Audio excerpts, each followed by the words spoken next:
A very good afternoon to you, our viewers. You're welcome to another wonderful episode of the Roundtable. My name is Shegun Odwanyo. This is the show where we highlight three major topics that are hitting up the polity, topics that are hitting the headlines, topics that Nigerians and perhaps even the world are interested in, topics that affect the millions and millions of Nigerian people. And to help us with these three topics today are two very wonderful guests of ours, regulars, without a doubt. You have them on your screen already. To my right is Mr. Adekunle Aliu. It's a pleasure. I know his glasses are somewhere there with his tie, but perhaps not the day due to the experience of the traffic that the Lagos shouts felt yesterday. And to my left is Mr. Chukwudi Akaseke, who has requested that the button goes one up today. Well, a very good afternoon to you, Sas. It's a pleasure. We are here to begin with our topics. The first on our list is the story that broke a couple of days ago. We all just slept and woke up and discovered that the president had sacked the NNPCL boss. Mr. Mele Kyari, of course, is now the former NNPCL boss, replaced by Mr. Bayo Ojulari. A lot of things have happened with the NNPCL, especially in the last couple of months, especially since the statement fuel subsidy is gone became popular 2 years ago. But now is a time for a new charge, a time for a new administration.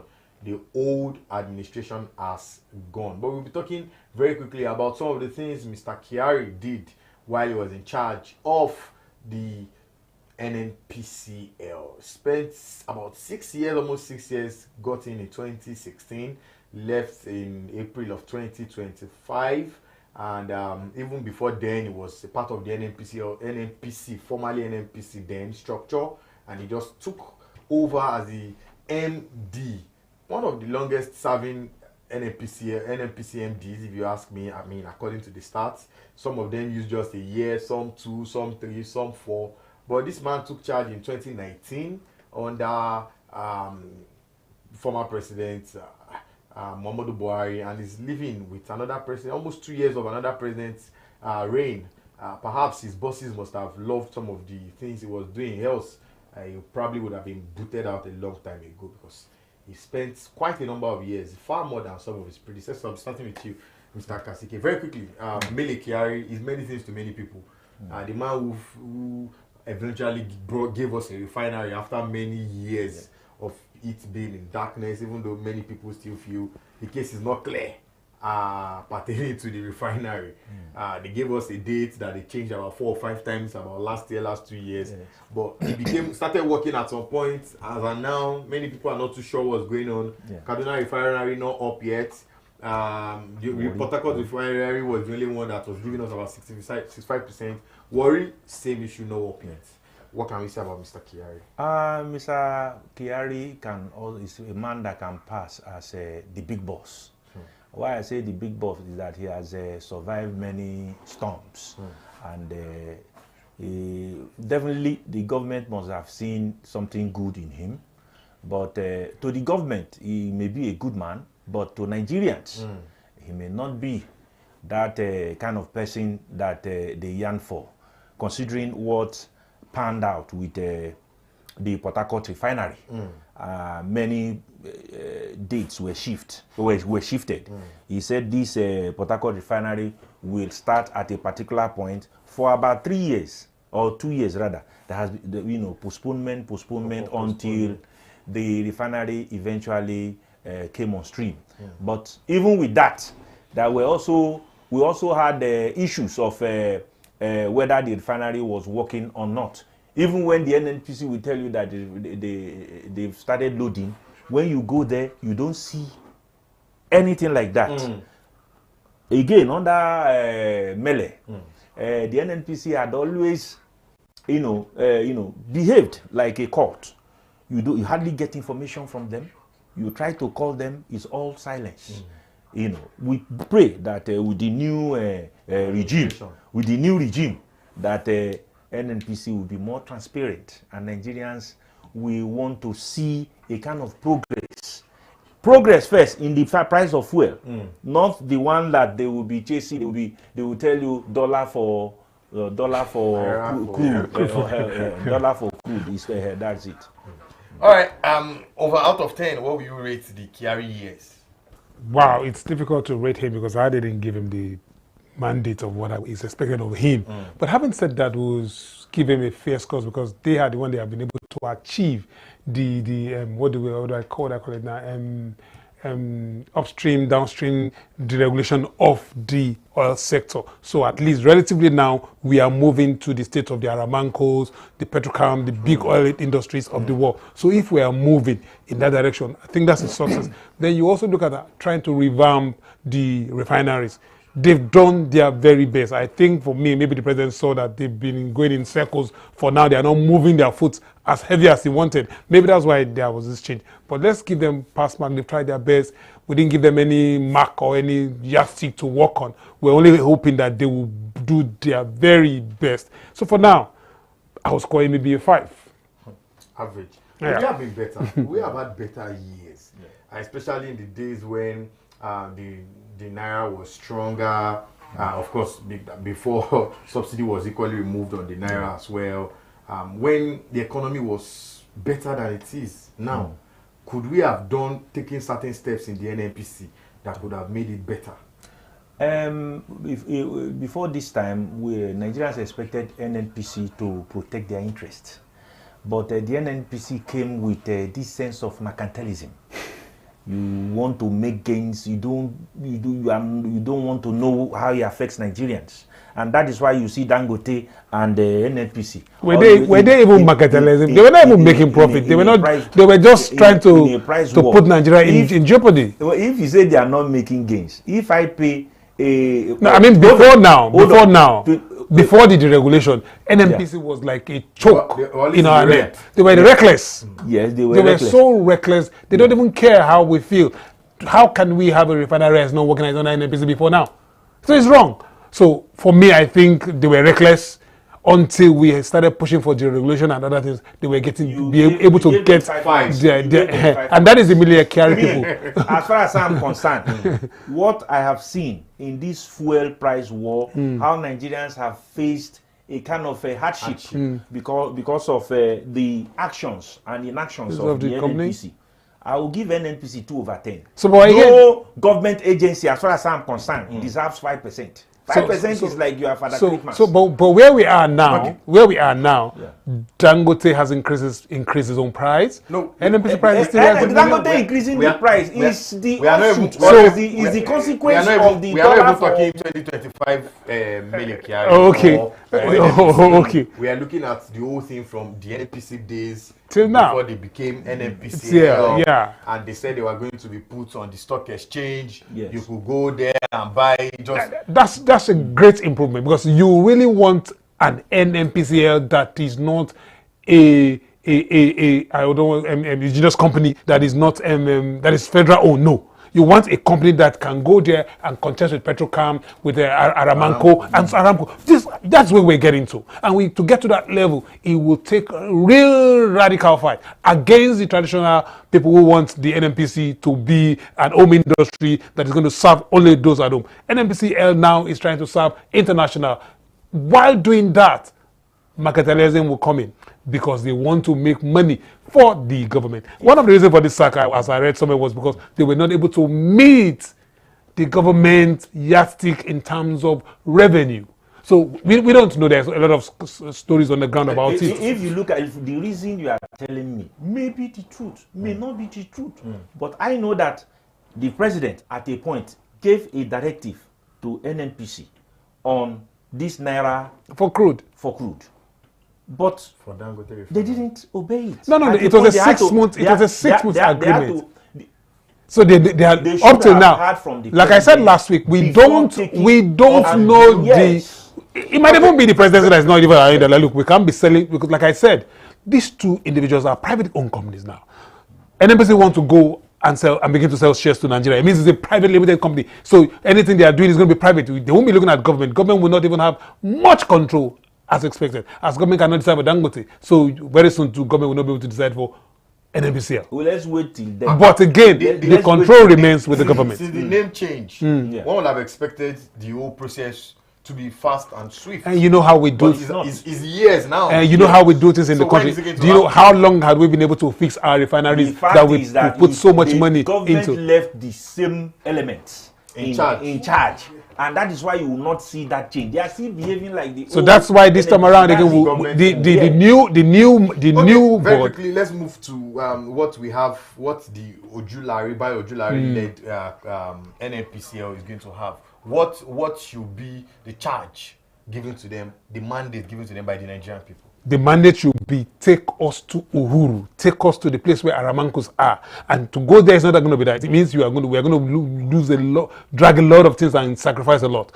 We want a deregulated, fully deregulated system, and if you want that, it means NNPCL has to be independent. It has to work on its own. It has to be a mind of its own. It has to be profit oriented, like you wanted Dangote In to whatever profit oriented NNPCL will embrace. The fact is that if it comes as pain to Nigerians, it will fail. So whatever NNPC want to do, they should find a way of stopping fuel price somersault.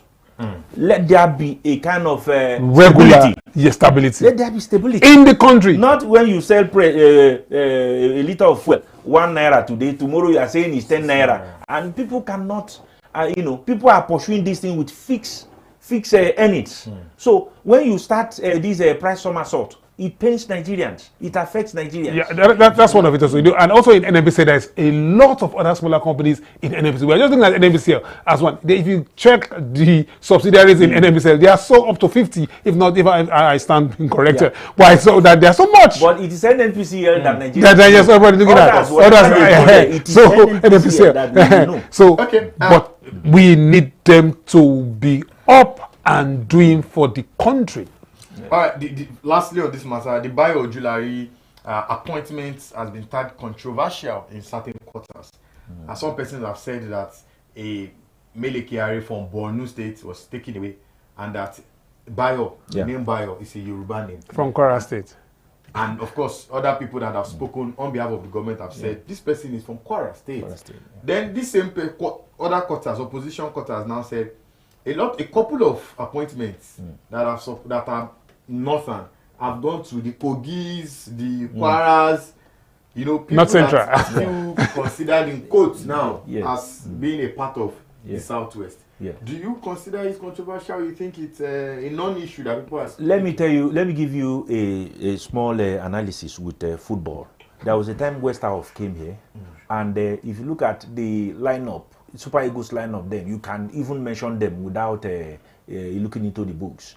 You see that from first to second, from first to the last 11, they are almost all Igbo guys, and some people, complained to the ears of Westerhoff, and Westerhoff said, if the people he picked are from one family, what he was interested in was to deliver.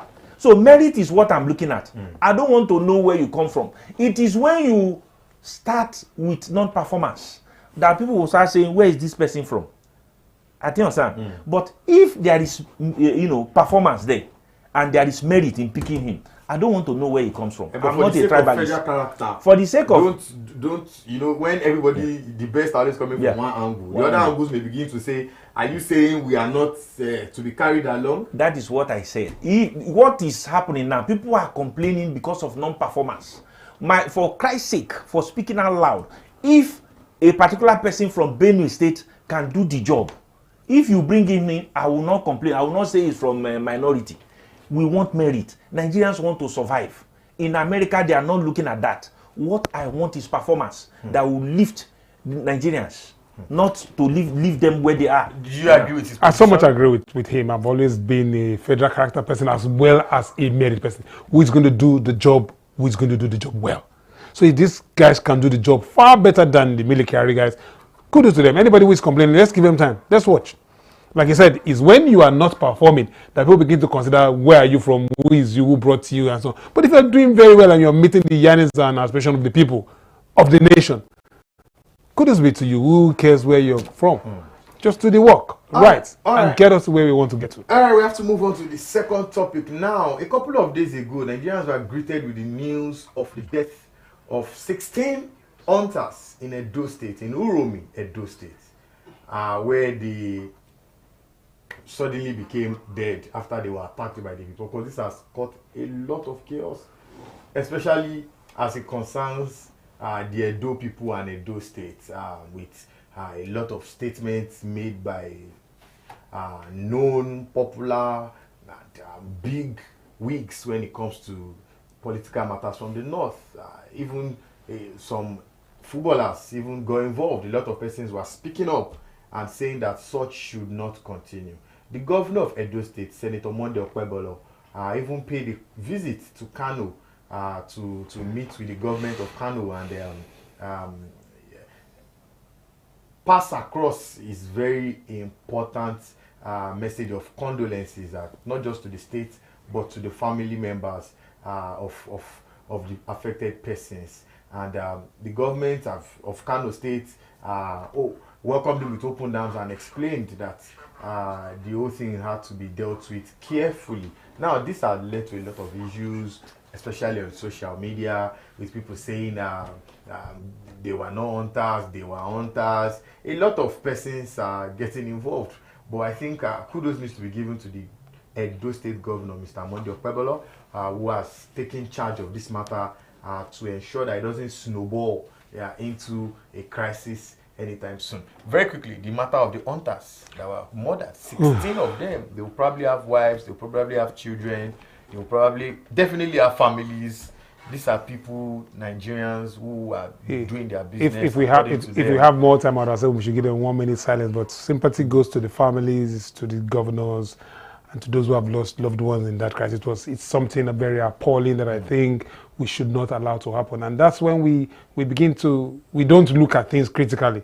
Yes, you discover guns with these people. Yes, you discover ammunition with these people. But unfortunately, you are not the arbiter. There is a process. The country has a process whereby somebody is taken to court, and when it has to be adjudged, there's a lot of nitty-gritty that goes through condemning criminals. That's why there's a law. It is wrong for anybody to take law into their hands and take the life or beat anybody. There's nothing. Those who are caught now, they will forever regret what they've done. It is wrong. And it's this bias that we have against one another. Look, Fulani man, that's why when they are terrorizing here, terrorizing there, because you saw them with guns, with those tools, does not make them criminal, even if they are. The law courts must conclude them as criminal before the judgment takes place. They must go to a police station. They must be tried in the law court. There must be serious argument to defend and for before somebody is condemned. We just went and condemned 16 people. And I quote, innocently. It's appalling. I think people have to learn to not to take to jungle justice. It is wrong. Some persons have said a lot of these things happen in the north. Some of them don't even get out there. The ones that do, nobody comes to apologize like this. There's no outrage like what we've seen. And why is the governor chickening out, in quotes now? That's the Edo State governor chickening out by acting weak. That's what some persons see him as. But do you agree with them, or you think he's actually taking the bull by the horn by ensuring that the right things are done to keep this crisis, keep any crisis from happening? See, naturally, people resort to self-help when government fails to do its job. I don't support jungle justice. And if you look at how the human brain works, it is, some will tell you that if you take him to police station, police will release him. Police have not been, that has been the argument. But it is not enough to embrace jungle justice. Now, this is a message to security agencies. This is a message to the Nigerian government that if a farmer complains that, oh, my wife was raped by a certain group of people, my wife, my husband was killed by a certain group of people, it behoves the government to take action immediately so that it will not spread. But as it is, we've had many issues of herdsmen carrying guns about with no repercussion, with no punishment. And we have in Uromi, as usual, we have a vigilante men who were not well trained. They were not well trained. And the moment they caught people, they saw guns, they thought self-help will help them. And that is why they are in soup. The government of the day must rise and fight the kind of crime that is happening in our farms, or within our communities. That is the only way. That's another way, not the only way. That's another way we can stop jungle justice. We can just stop self-help. Because what you saw in Uromi was a kind of tit for tat, which is not good. Anyway, the governor has said in persons who are found culpable of getting involved in that deal will be taken over to Abuja for federal prosecution. And some persons have said, why can't they prosecute them internally in Edo State? Why does it have to be a federal case? Do you think it's meant to be a federal case? Do you think they can't start the prosecution from the local level? I think for the governors to show that, look, he's on top of the game and that he's not in support of it, he has to move it to that federal level so that it can be done where people can see and his own hand too of that, look, I'm not influencing whatever judgment here. Maybe that's why he has to take it to that level. But I think they ought to have started from the state level so that it can move to whatever level. Because whatever was done there, why did they? Because there's a lot on the ground that we need to know. Like, why do you have to decide to do this? Some of them would, like you said, some of them will say it's because the herdsmen were terrorizing here, we are terrorizing there, and because we discovered a gun with them.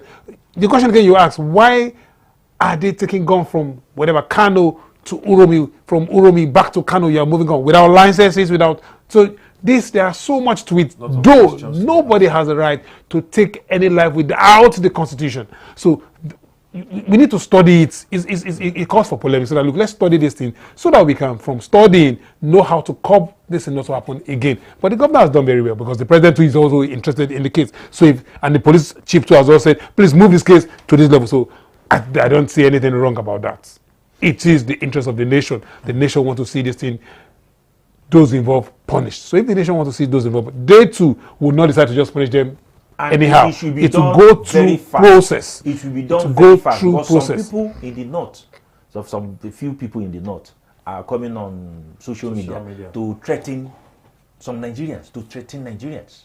So that is not good. That is why the government must come in, take actions in order to avoid self-help, in order to avoid jungle justice. This morning, I was watching the video. I saw a farmer who owns a large pineapple and banana farm. And the man was complaining that he was showing us how herdsmen brought in cows to destroy his farm. And if you don't take action there, the issue will continue. There was a time I was here, I gave an instance of what happened in Ghana. Herdsmen were going everywhere, destroying things, and the owners of the farm went to court, and they got a judgment. The judge said, told the police, if you see any cow entering somebody's farm, shoot the cow. And they went into action immediately. It was the owners of the cow that now came to the court and begged that they will not do so again. Since that time, Ghana has known peace. Why are we not doing same? So our government will have to put its foot on the ground towards open grazing. So open grazing has open space for bias, for suspicion within ourselves. So when those headmen go with their cattle to the farm to destroy people, in Delta, you could hear stories of herdsmen allegedly rape women going to farm. And if all these stories are like that and we don't hear justice for these people, you raise bias, you raise questions, people will resort to help, and hence it will lead to this kind of lynching. I think it's a wake-up call for the government, for we the people, that look, how do we define what we will do when we apprehend somebody with a gun? You apprehend somebody with a gun, it's not your right to kill the person. Yours is to take the person to the police station just to make sure that the police officer is arrested. Let the police, if they let him go, you can still recall the case. There was a protest yesterday in Ogun State here where some people were protesting against somebody that he did this, he did that, he did that. I like that. Though they were they hang it on some government officials. But that's the way to go. We keep letting the government learn, this is wrong, this is wrong, get it right. How can we stop these senseless killings? Almost every now and then, there's always something. Human beings' life just cut short like that. Innocent people looking for what to eat and just going about their business. It's Edo today. In the past, it has been other places. In the future, we don't know what other states it will be. I mean, such. In Benue now, there is currently killing going on in Benue. In Benue, there is killing going regularly on a weekly, daily basis. This morning again, this morning, there's a report. So how do we? I think it's a wake-up call. Look, we have to decisively decide that look, grazing, open grazing must stop. It is not allowed anywhere in the world. You can't. You don't enjoy open. It's wrong. Yes. I don't see why the government is. Some state government are playing with it. If you don't stop it, you don't get this thing up because these guys will keep attacking the farmers, and our farmland settlements are so sometimes sparsely. So sparsely. I think from what you have said to solve this problem, there is. We started with farmers headers clash. They call it farmers headers clash or headers farmers clash. That is wrong. The attackers, the aggressors are those with guns. And who are those with guns? They are the headers. The fact is that they pamper them. The security agencies should be alert and ensure that any header that goes to destroy people's farm should be prosecuted. They are armed. Who gave them AK-47? And continually it has happened in Benue. There was a time they killed up to 200. And the country just moved on as though nothing happened. So the security agencies must be alert to protect farmers, to protect innocent citizens. That we have not seen. Innocent citizens, innocent farmers are dying anyhow. And there should be a kind of reorientation that life is what would I call it? It's not something you just waste like that. You see, now I told someone that what we see in Nigeria is the uneducated eating up the educated. That is, everybody must be educated at least to secondary school level. You look at the person who said he's educated. Yes, he's this. A header will just come, kill him, and nothing happens. But if it is the other way around, something will definitely happen. You can remember the man that is serving, that has been jailed, sentenced to death. Now, that man was defending himself against the aggressor, but nothing happened. They took him to court. Now he is a victim. Yes, because he killed that guy. But the law, they are saying that he should have run away, not going ahead to kill the guy who was the aggressor. Aside orientation, we need to love ourselves. We need to see ourselves as one and follow the process of the law. I think the vigilantes who lynch these guys in Edo don't understand the nitty-gritty of the laws and how to go about it. And again, I was asking, there's a question I asked, were they no one to call the police? Were the police able to respond quickly? Because again, our response time to crime, police response time to crime, need to be looked into. How do you respond to this thing? Before these guys were born to that level, were there no close police station within that area that could no, stop this? And 16 people. They didn't just put fire on all them at the same time. So something is wrong amidst there. So we need to understand our processes, love ourselves, and orientate. Even every small vigilante group must know the nitty-gritty of the law. Now look, the group have been said to be legal as well. Even as illegal as they are, they were operating to save the community. They were operating to guide the community. They were operating. They must have been doing good job before now, but here they got it wrong. They got it wrong. So they need to be oriented. The sanctity of life is something they ought to have considered. Even if all of them are guilty in their court, I'm sure one small boy among them, maybe a traveler that doesn't even know anything, you could have set him on fire, which I think is wrong. We need to educate ourselves on the importance of life of Nigerian to Nigerians. All right, we have to move on to the last topic, and it's a topic that is not going away anytime soon. It started with the allegation of sexual misconduct from Senator Natasha Akpabio, and it moved on to the Senate suspending her. Then it moved on to her going over to the international press and talking about the issue. She equally went to a foreign legislative council to explain, and then it moved on to the process of recall that started by people in Axis. Then it moved on to INEC saying that they didn't recognize what was going on. Then about 24 hours after, INEC said they recognized it and they had informed the Senate and informed the distinguished senator herself. Then it moved on to a lot of recall drama that didn't exactly end well, and some persons said it ended well, various opinions. Then it moved on to Senator Natasha herself arriving in Nigeria. Then it moved on to her addressing her people, and then she was banned. Not exactly banned, because where she was supposed to go, there was a curfew. Yes, a curfew imposed by the Kogi State Governor warning by the police. That's another controversial matter will be coming on. However, she said the curfew was for those on land, and she was going to fly in, so she flew right on top of their heads and came in. And then she made a controversial statement and said that the Senate President, Senator Akpabio, and the Kogi State Governor, Governor Usman Ododo, were after life. That statement is a very controversial one. Some persons have said that she has apologized, but there's a video to that effect when she was speaking to some of our supporters right there in Kogi State. I'll be starting with you now. No, I think I should come to you. I was with you. Okay. This issue has moved completely away from where we started. That's why I had to go through that timeline. Yeah. It started on the floor of the Senate, accusation of sexual misconduct, and in about a month, it is a completely political matter. Even though that was a political one, but it was a Senate matter. Yes. Now it's something else. How did we get here at all? What is really going on? And why is the Kogi State Governor imposing a curfew? Last time I saw or heard about a curfew was when I was in Plateau State, and it was curfew worthy. Why is there a curfew in a place where their senator, their senator, even though she's suspended by the Senate, was coming home? Yes. What's going on? It is a kind of power play, and initially they must have seen Natasha as an easy prey that they will just swallow and nothing will happen.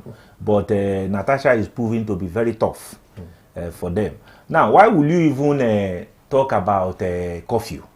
Is it that Natasha has been singled out for persecution? Because the way they are going about it, they are not looking at the public opinion. Because the people are now believing that Natasha has been singled out for persecution. And look at the crowd that came out to visit her, despite the odds, despite the what will I call it? Warning and bans. Warning by the police. The came out. The OK local government. Exactly. And you know, I told you the last time that this thing, they have abandoned the issue and they have gone political, and that is not good for the government. Ordinarily, the government should not come and fighting dating. Allow her to go and meet her people. You say INEC has a but if INEC is pursuing a kind of recall process, but you will not make the people to believe that you are pushing INEC to do what currently now INEC has said the recall did not meet constitutional requirement, so likelihood they will reject. But there was a kind petition. Of face. No, the recall petition did not meet the constitutional requirement, so likely they will reject that petition. But having said that, let's move forward. What I'm saying is that the state governor did not declare curfew based on Natasha. Give the impression that it is being pushed or being influenced to take the decision it is taking. So that time INEC said it didn't meet. Before you know, INEC said they have it. So there's a process. Don't let us cut all our processes short. Yeah. Every time I hear Nigerians want to cut their own processes short, INEC is the body to take that decision. INEC should decide. So let INEC.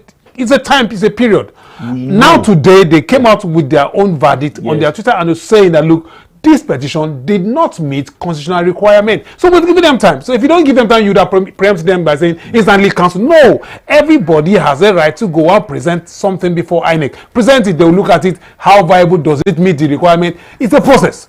So today they've doused that down. So the petition may not go anywhere. We wait to see their final outcome. But again, against chairman of OK local government, I mean, and then him calling a curfew. So why was the curfew or why was the warning given by the state government of an issue? Was because there was a festival, a fishing festival, and in that fishing festival there was destruction. Two lives were lost. So for that reason, they preempt that there could be a problem. So hence the police too. A political solution. Let's remove politics from it. Hence the police to come and say, look, according to the state government warning and investigations and things information we have, please don't do if as he went to that rally and discard all warning. She is a superstar. That's what she thinks. If there had been disaster, we won't be saying this today, would we? But sorry, sir. She came. Sorry, sir. She came with an helicopter. She came with an helicopter, putting our own people's life in jeopardy. I was asking myself, this man is so reckless. What's an infantry for her to go against the warning of the police? See, if I were to be in the shoes of the OKE chairman, I will never allow myself to say that it should be coffee. But do you understand that people will miss the information? The information they have for political reasons. But now it's turning out to be political reasons. Would you rather give the warning, put the ban in place, or because of her, or leave the thing open and let the crisis snowball? It will be difficult for any political observer that is what is on his onions to believe because that curfew was declared that warning in order for the fish. That same warning made her to fly helicopter in. Why did she drive by road? She didn't want to. She knew it was political, but she put her own people in jeopardy because if we are saying all this, we thank God nothing happened. But if it had happened, what would she have said? Let's look at the if side. I'm saying she's strong. She had done that to defy all odds. But what of if I want to hold on? If I want to be a politician, if you look at the crowd, any decision I want to take, I will ask myself, what will the people think? But the OKE chairman never thought of that. He believed that people will think it's about the fish festival. No, nobody will believe that. It is power play. But you have taken, they don't want you have taken your decision. You have taken your decision. And the woman came by air, and you can see the crowd. So the fact is that they have the people taking that kind of decision have exposed themselves to ridicule. That is what I feel. That is what that declaration of curfew. What kind of coincidence is that? The woman or a woman that you people are fighting wants to come, and you are saying you are declaring a curfew. So that who are you stopping? Is it not the woman you want to stop? I still say it's our suggestion. That is what I feel. The mistake I have taken my own side. But the fact is that you are exposing yourself as an element that is ridiculing the other person, as a politician that is ridiculing yourself in order to catch. Also take note that look, even in our own party, she will have rivals. So this is politics. But this is not looking like it's from a party. Now it's looking like it's directly from. For you to get a recall petition, it has to be from your party and those that are not from your party. So you note that even as much as we want to paint this thing as political collaboration, the leadership of this antagonistic struggle looks like it's coming from the APC. I disagree with you because this situation now, those who made the recall are from her constituency. And for you to make recall, it will not be only from your political party, but other parties will put their hand in it. And there are so many confusions in it. I agree with all of us that look, this thing is messy. The way it is, we don't understand it. She's fighting doggedly. Agreed. And like you said, we've left the main issue, which is social misconduct, or the second issue, because there are two issues that we'll look at: the standing rule that she went against, and the allegation she's raising. So the allegation she's raising is making some people angry. And okay, we are going to remove you as our senator. We don't like that. It's making us say, no, I'm going to remain as my senator. She has proven that our people like her. As much as there are questions, even I was asking somebody, I said, are you sure this crowd is not even financially induced? Both crowds. The crowd for and the crowd in. It's politics. How we play the politics in this terrain. People, she knows. She's aware of the hands of Esau and that of Jacob making whatever. I mean, she's a hierarchy politician. So she knows she's in the game. But having said that, I would not jeopardize the life of my people That is, you believe in that? Okay. That is- in that no! kite they are See, flying. Unfortunately, whatever reason, at we another have to time, end the show now. if the people truly love me, and if I truly love the people, Yeah.